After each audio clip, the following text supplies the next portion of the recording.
नमस्कार दोस्तों। लेबनान में भयानक ब्लास्ट के बाद लेबनान की पूरी सरकार ने रिजाइन कर दिया है। यानी इनके प्राइम मिनिस्टर, इनके हेल्थ मिनिस्टर, इनके फाइनेंस मिनिस्टर, पूरी कैबिनेट ने इस्तीफा दे दिया है। ये ऊपर ऊपर की खबर है। इसके पीछे की कहानी क्या है वो बहुत ही सीरियस और अनोखी है। ये ब्लास्ट तो सिर्फ एक सिम्टम था इनके टूटे हुए पॉलिटिकल सिस्टम का। आज के दिन दोस्तों Lebanon one of the worst economic crisis से गुजर रहा है दुनिया की। ना सिर्फ इकोनॉमिक क्राइसिस बल्कि हेल्थ क्राइसिस, गार्बेज क्राइसिस और बुरी तरह से अनएम्प्लॉयमेंट है आज के दिन के देश में। क्या है इसके पीछे रीजन? क्या है इनका पॉलिटिकल सिस्टम जिसने पूरे देश को तबाह करके रख दिया है? आइए जानते हैं आज के इस वीडियो में। ब्लास्ट के पीछे एग्जैक्ट रीजन तो अभी तक पता नहीं है, लेकिन एक सिंपल सा रीजन बताया जाता है। किसी ने 2700 टन से ज्यादा अमोनियम नाइट्रेट गलत तरीके से स्टोर कर रखा था बेरूट पोर्ट में।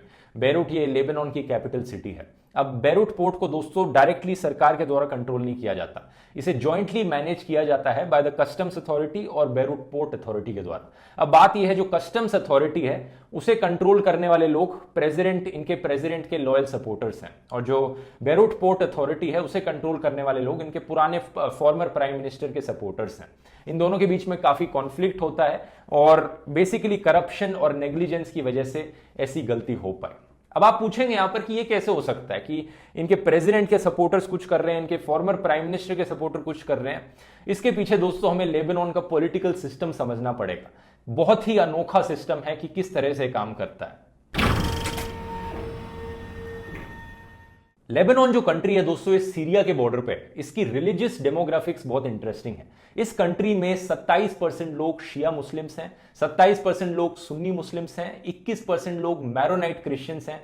मैरोनाइट एक क्रिश्चियंस के अंदर सेक्ट होती है, जैसे कैथोलिक और प्रोटेस्टेंट्स हो गया, और बाकी बची हुई परसेंटेज अलग अलग छोटी छोटी रिलीजियस कम्युनिटीज हैं। इन टोटल 18 से ज्यादा रिलीजियस कम्युनिटीज इस देश को बनाती हैं, लेकिन 3 मेन है, सुन्नी, शिया और क्रिश्चियन। अब इंटरेस्टिंग चीज ये दोस्तों कि जब ये देश आजाद हुआ 1943 में, लेबनान को इंडिपेंडेंस मिला था फ्रेंच से। फ्रेंच कॉलोनाइजर थे यहां पर। इनकी नई सरकार ने कहा कि हम इक्वल रिप्रेजेंटेशन देना चाहते हैं हर रिलीजियस कम्युनिटी को। हम नहीं चाहते कि कोई भी religious community left out feel करे। तो ना सिर्फ हम इक्वल अपॉर्चुनिटीज देंगे हर रिलीजियस कम्युनिटी को, बल्कि हम इक्वल रिप्रेजेंटेशन भी देंगे पार्लियामेंट में। इन्होंने ऐसा रूल बनाया कि इन्होंने कहा कि हमारे देश का जो प्राइम मिनिस्टर होगा वो हमेशा एक सुन्नी मुस्लिम होगा, हमारे देश का जो प्रेसिडेंट होगा वो हमेशा एक मैरोनाइट क्रिश्चियन होगा, और हमारे देश का जो पार्लियामेंट का स्पीकर होगा वो हमेशा एक शिया मुस्लिम होगा। मतलब रूल ही ऐसा बना दिया कि प्रेसिडेंट हमेशा मैरोनाइट क्रिश्चियन ही होगा और कोई रिलीजियस कम्युनिटी का इंसान प्रेसिडेंट नहीं बन सकता। और प्राइम मिनिस्टर के साथ भी ऐसा ही है, स्पीकर के साथ भी ऐसा ही है। अब ये सिस्टम थियोरेटिकली शायद आपको सुनने में अच्छा लगे कि हर रिलीजियस कम्युनिटी को यहां पर एक पोजीशन ऑफ पावर दी जा रही है, इक्वल चांस दिया जा रहा है, सब मिलजुल कर काम करेंगे, लेकिन रियलिटी में ऐसा कुछ नहीं हुआ। रियलिटी में दोस्तों हुआ क्या कि हर रिलीजियस कम्युनिटी ने अपनी एक पॉलिटिकल पार्टी बनाई। उस पॉलिटिकल पार्टी ने सिर्फ उसी रिलीजियस कम्युनिटी की देखभाल करी, उसी के इंटरेस्ट को आगे बढ़ाया, और इन सारी रिलीजियस कम्युनिटीज के बीच में कॉन्फ्लिक्ट बढ़ते रहा। जब भी कोई प्रॉब्लम होती देश में तो ये सारी पॉलिटिकल पार्टीज एक दूसरे की कम्युनिटी पर ब्लेम डालती, और इसकी वजह से शुरू में तो सिविल वॉर भी हो गई थी लेबनान में।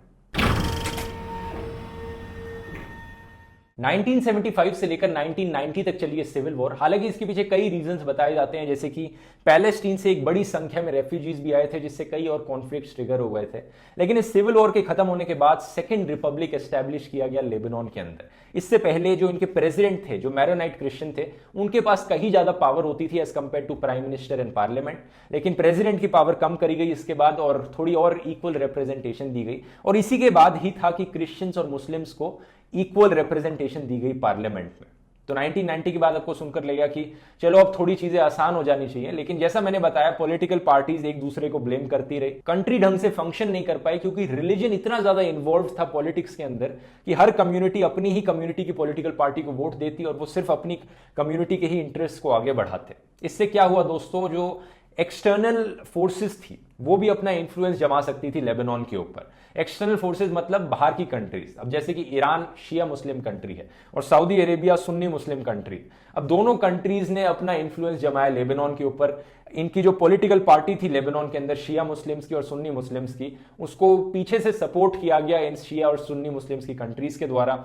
सिमिलर चीज हुई मैरोनाइट क्रिश्चियंस के साथ भी कि एक्सटर्नल पावर्स उन्हें सपोर्ट करने लगी। इजराइल की भी इन्वॉल्वमेंट हुई लेबनान की पॉलिटिक्स में। तो बेसिकली इतनी सारी एक्सटर्नल फोर्सेस ने भी अपनी टांगे घुसानी शुरू कर दी लेबनान की पॉलिटिक्स में। तो सेकेंड रिपब्लिक एस्टैब्लिश होने के बाद भी देश में कंडीशंस इंप्रूव नहीं। एक तो ये था कि सारी रिलीजियस कम्युनिटीज की जो पॉलिटिकल पार्टीज थी सब अपनी कम्युनिटी में इंटरेस्टेड थी, बाकी कम्युनिटीज के साथ मिलकर काम करने में इंटरेस्टेड नहीं थी। और दूसरा ये, जब इतनी सारी कम्युनिटीज अपनी अपनी पॉलिटिकल पार्टीज बनाएंगी तो इनके बीच में धंधागिरी शुरू हो जाएगी, सब एक दूसरे के साथ नेगोशिएट करेंगी, ब्राइब करेंगी, किसको पावर में लाया जाए, क्या किया जाए, तो देश में करप्शन बुरी तरह से बढ़ गई। आज के दिन हालत इतनी खराब है दोस्तों कि दुनिया की third worst debt to GDP ratio है लेबनान में at 150%। Debt to GDP ratio क्या है ये मैंने ग्रीस की ग्राउंड रिपोर्ट वाले वीडियो में एक्सप्लेन किया था। आज के दिन दोस्तों यहां पर यूथ अनएम्प्लॉयमेंट रेट है 37% और ओवरऑल अनएम्प्लॉयमेंट रेट है एट 25%। 1/3 से ज्यादा पॉपुलेशन लेबनान की आज के दिन बिलो पॉवर्टी लाइन रहती है और सिविल वॉर के बाद जो इनका इंफ्रास्ट्रक्चर था कंट्री में उसको कभी भी रिबिल्ड नहीं किया गया क्योंकि कभी भी सरकार के पास इतने पैसे ही नहीं। लेबनान के पॉलिटिशियंस अपनी जेबें भरने में इतने बिजी थे, लोगों को धर्म के नाम पर लड़वा रहे थे कि सरकार को पूरा खोखला कर दिया। सरकार के पास पैसे नहीं बचे, सरकार के पास पैसे नहीं होंगे, इतना बड़ा कर्ज होगा तो सरकार क्या करेगी? सरकार जनता का टैक्स बढ़ाएगी, जनता पर ज्यादा टैक्स लागू करेगी ताकि सरकार पैसा ले पाए। और यही किया इनकी सरकार ने भी। सितंबर अक्टूबर तक हालत इतनी खराब हो गई थी कि लोग एटीएम से पैसे नहीं निकाल पा रहे थे और अक्टूबर 17 को इनकी सरकार ने अनाउंस किया कि हम व्हाट्सएप कॉल्स पर भी एक नया टैक्स लगाएंगे $6 पर महीने का। और ये समझ लो दोस्तों टिपिंग पॉइंट था लोगों के लिए। लोगों ने कहा बस बहुत हो गया और नहीं सह सकते और अक्टूबर रेवोल्यूशन की शुरुआत हुई 2019 में। हालांकि सरकार ने व्हाट्सएप पर टैक्स लगाने का जो डिसीजन था उसे तुरंत ही वापस ले लिया था, लेकिन इसने ट्रिगर कर दी एक नई रेवोल्यूशन। प्रोटेस्ट चालू हो गए, हजारों लोग सड़कों पर उतर आए, अलग अलग रिलीजियस कम्युनिटीज के सब साथ में आए प्रोटेस्ट करने के लिए सरकार के खिलाफ। These ministers and legislators should be thrown in jail. They're thieves. They were begging for money from other countries on behalf of the Lebanese, but they then put the money in their own pockets. In protest को नाम दिया जाता है अक्टूबर revolution क्योंकि अक्टूबर 2019 की बात थी। इन protest के बाद इनके प्राइम मिनिस्टर ने रिजाइन कर दिया।